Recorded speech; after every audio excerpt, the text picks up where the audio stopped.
Good day, and welcome to the Budding Entrepreneur Podcast. I'm your host, Randy Bridges. In each episode, I cover my experiences, both good and bad, of being a business builder, as well as my journey through the crazy world of entrepreneurship to reach my goal of earning $10 million a year. Okay, we're digging into episode 109. It's a great week. We're number 3 in the month of August in 2023. And so this is a review of what's been going on, and I wanted to bring forth a couple of quotes that matter. One is from Dan Martell, who is the author of Buy Back Your Time and many other books. And I want to kind of read this because I think it's important to realize who we are as entrepreneurs. As we're building our business and as we're doing the things that we need to do, we need to understand the mindset that we have and why it's important. And so to read this, it says, if you're an entrepreneur, you wouldn't last long sitting on a beach. You'd sit your butt in the sand for a whole few days before getting antsy. After staring at that umbrella for too long, you'd probably invent a better one, start a new company, and hire the pool boy as your first employee. That's absolutely true. We as entrepreneurs see opportunities to improve and grow and deal with things that most people don't see. And this is critical for all of us to understand what our superpower is. Many times we overlook the superpower that we offer. And I have a superpower that somebody had to point out to me. I didn't even realize I did it. And he said a really simple statement. He said, your superpower is that you can connect with people almost immediately the minute they come up to the counter. And he's right. I read body language. I read emotions. And I just get this sense of how the other person is feeling. And I mirror that back to them. And as a result of that, I am able to connect with people that I've never met before. Maybe from another area of the country, you just never know. Maybe even from a different country. And the ability to connect with these people is so important for them because they feel they are heard, they're wanted, they're enjoyed, their presence is a good thing. Okay, so that's my superpower. And I would put to you, what is your superpower? Before we go any further into this episode, if you can't identify it, start looking around at the people that are around you and ask them, what do you do that nobody else does? That is such a fabulous thing that people walk away going, wow, I feel better for myself, right? So that's our first lesson on episode 109. The second one, this comes from, I really don't know who it actually comes from because it's been quoted so many times. But it is so important to understand that this is a key thing for us as entrepreneurs, as business builders, and as business, achievers. We have to understand this one simple statement. Self-doubt has killed more dreams than failure ever will. And I want you to think about that for a second. Because as we go through and do the things that we do, we always hear that little voice in our head. As a musician, I hear the guy that crawls out of my ear and stands there on my shoulder, and he talks to me about the audience and whether I made a mistake or what have you. And that self-doubt is key to whether we are achieving what we're doing or if we're stalled from doing what we want to do. And, just think about that statement for a second. If you had no other reference in your life but to hear your self-doubt, you'd never achieve anything. But we're entrepreneurs. We see things differently. We see opportunity where no one else recognizes it. Sometimes we have to spin that into a different way of seeing it. Kind of like the concept of the iPod being how to have somebody carry around all of their favorite music without carrying around 10,000 CDs. That was, in a nutshell, the whole impetus of the iPod from Steve Jobs and dealing with this.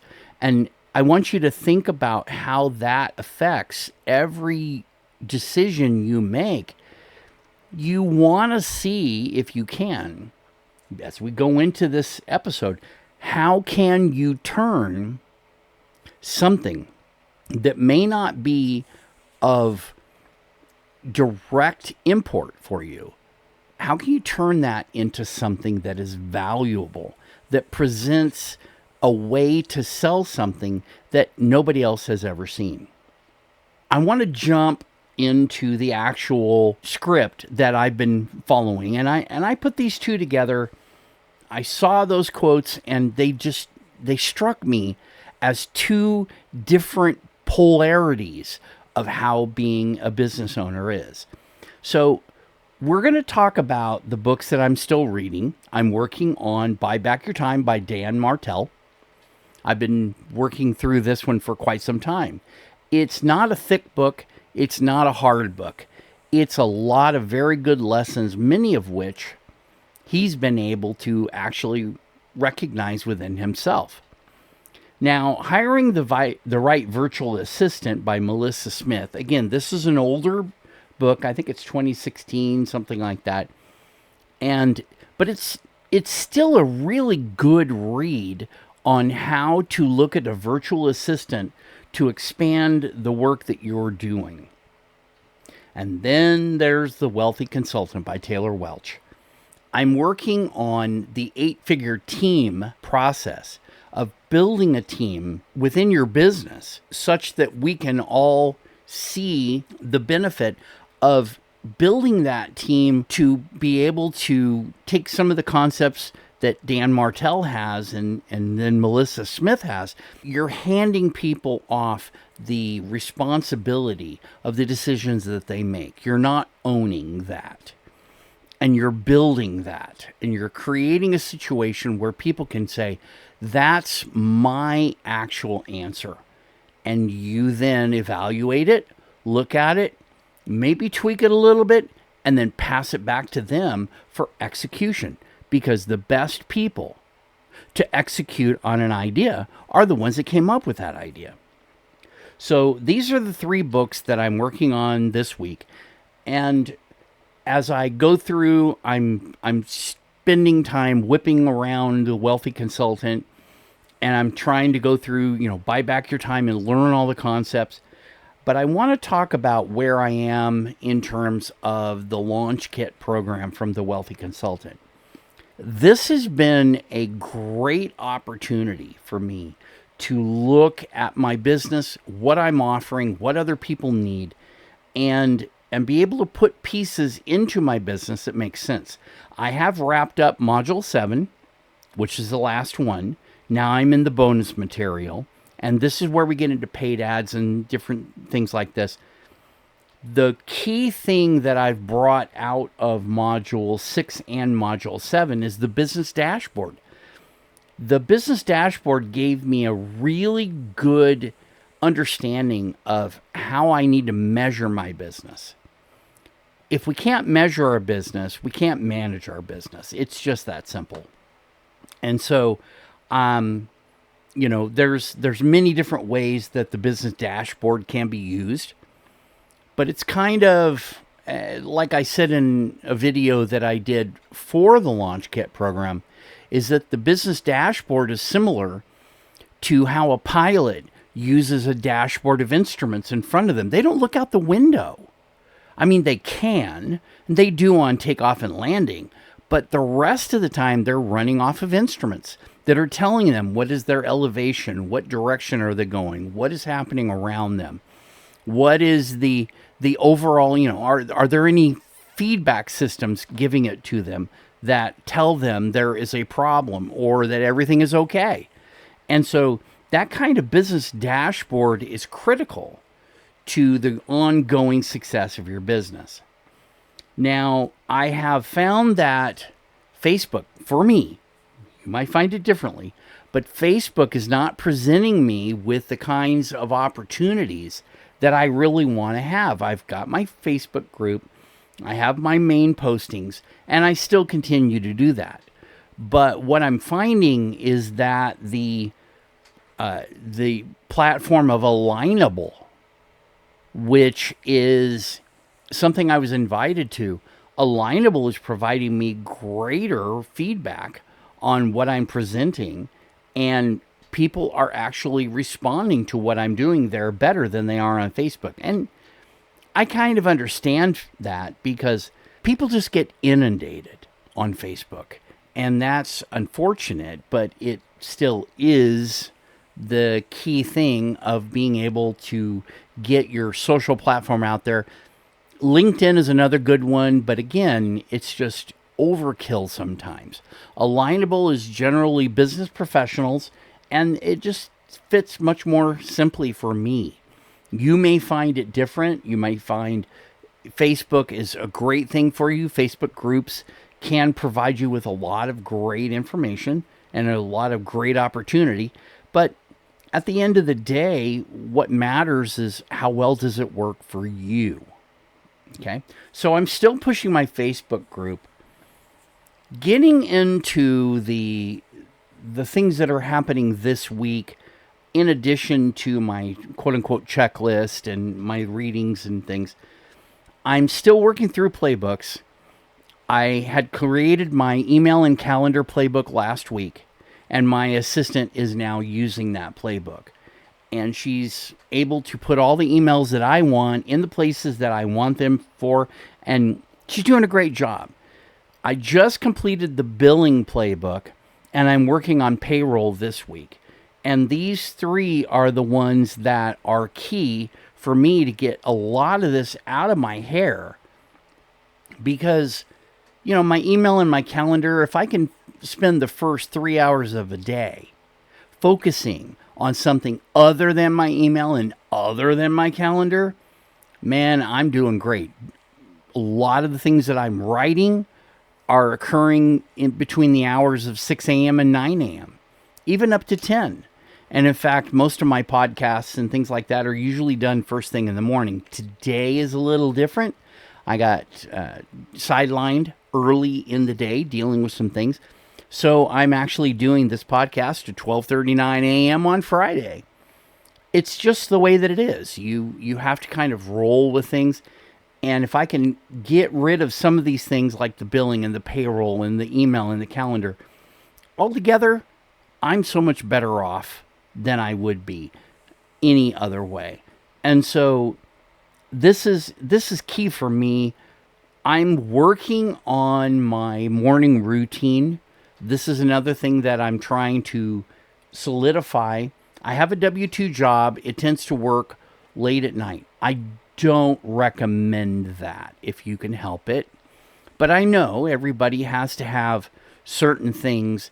I use it as an opportunity to connect with people and to build relationships with people.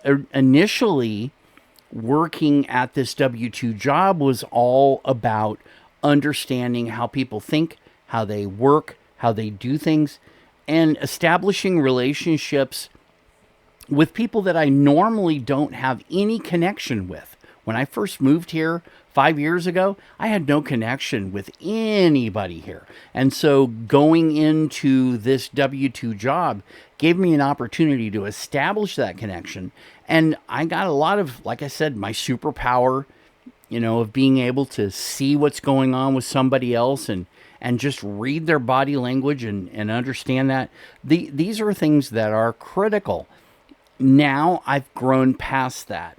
So I'm starting to look at the possibility of leaving this W-2 job and focusing 100% on my consulting adventure.